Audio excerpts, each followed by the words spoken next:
Queen Elizabeth II reigned for over 7 decades, and across those years she amassed one of the greatest private jewelry collections in the world.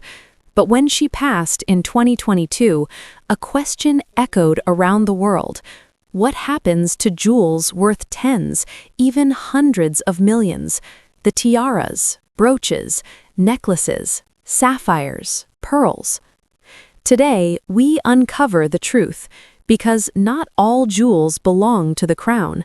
Some are part of the historic crown jewels reserved for state occasions. Others belong to the Queen personally, and those, by her will or royal family tradition, have been passed on. Join us as we trace the journey of the late Queen's jewels, from Buckingham Palace vaults to the heads and necks of modern royals. Crown jewels versus private collection. Understanding the difference. First, we must understand the royal jewelry world is divided into 2 categories: the formal crown jewels and the private collection belonging to the monarch.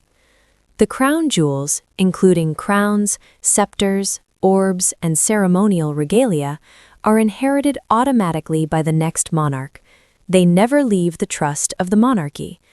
When Queen Elizabeth II died, her heir, King Charles III, inherited them. But the more personal pieces, tiaras, pearl necklaces, diamond brooches, belonged to her privately, and those were up for distribution among family or close royals. In total, estimates suggest there were hundreds of such pieces, brooches, necklaces, bracelets, tiaras, carefully catalogued over decades. Upon her death, the official crown jewels seamlessly passed to King Charles III. These remain reserved for coronations, state openings of Parliament, and historic ceremonies. Among these are some of the most iconic and historically loaded pieces: crowns, scepters, orbs. They carry not only diamonds and pearls, but centuries of tradition and political power. Yet these are rarely worn by other royal women in public ceremonies. They're more symbols than accessories now. Distribution of private jewelry. Who got what? But the truly interesting part lies in the Queen's private jewelry, a trove of brooches, necklaces, tiaras, and gems. These pieces were distributed among close royal family members after her death. Who received what? Reports suggest that a large portion went to her heir, King Charles III, who would now control many pieces and, by extension, decide who can wear them. Several pieces, however, were loaned or passed to senior royal women of the next generation, especially to those who often represent the monarchy at public engagements. Among those beneficiaries, Queen Camilla, the new queen consort. She has been seen wearing pieces formerly worn by the late Queen. Princess Catherine, Princess of Wales, a frequent wearer of some of the most iconic pieces. Other senior women in the family, though exact distribution remains partly private and not fully disclosed. Famous jewels and their new wearers. Let's look at some of the most iconic jewels and where they ended up. The stunning Nizam of Hyderabad necklace, one of the late Queen's most prized diamond necklaces. It was reportedly a wedding gift to her in 1947. Many experts believe this piece may now be worn by Princess Catherine. Several of the Queen's brooches and less formal jewels have gone to Queen Camilla. She has been photographed wearing them at public engagements.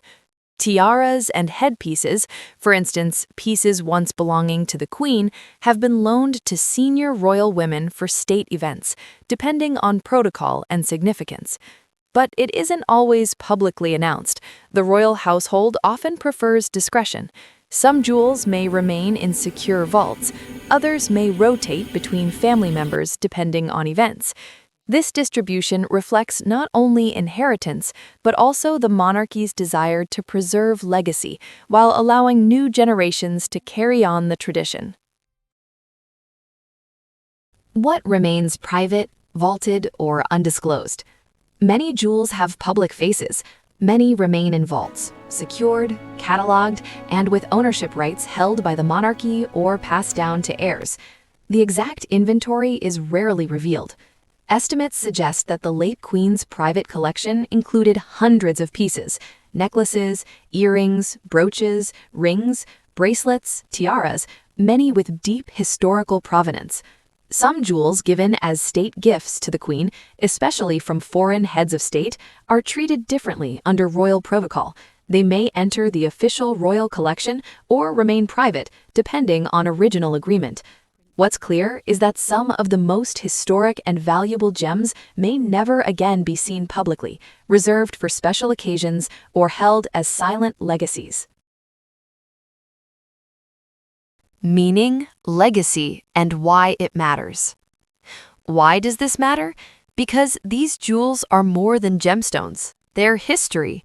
Each necklace, tiara, brooch represents decades of service, monarchy tradition, diplomacy, and personal memories. When they pass to the next generation, so does a responsibility to carry tradition, to respect heritage, and to represent continuity in a modern world. When Princess Catherine wears a necklace once worn by the Queen, it's not just a fashion choice, it's a bridge between eras. When Queen Camilla dons a brooch from the Queen's private collection, it's a nod to memory, loyalty, and duty. The jewels may change hands, but the ideas they represent remain: legacy, dignity, and the unbroken chain of a royal family. So there you have it. From vaults deep beneath palaces to the necks and heads of modern royals, the late Queen's jewels continue to shine. Some remain state treasures, some rest quietly in private collections, and some live on in new public appearances.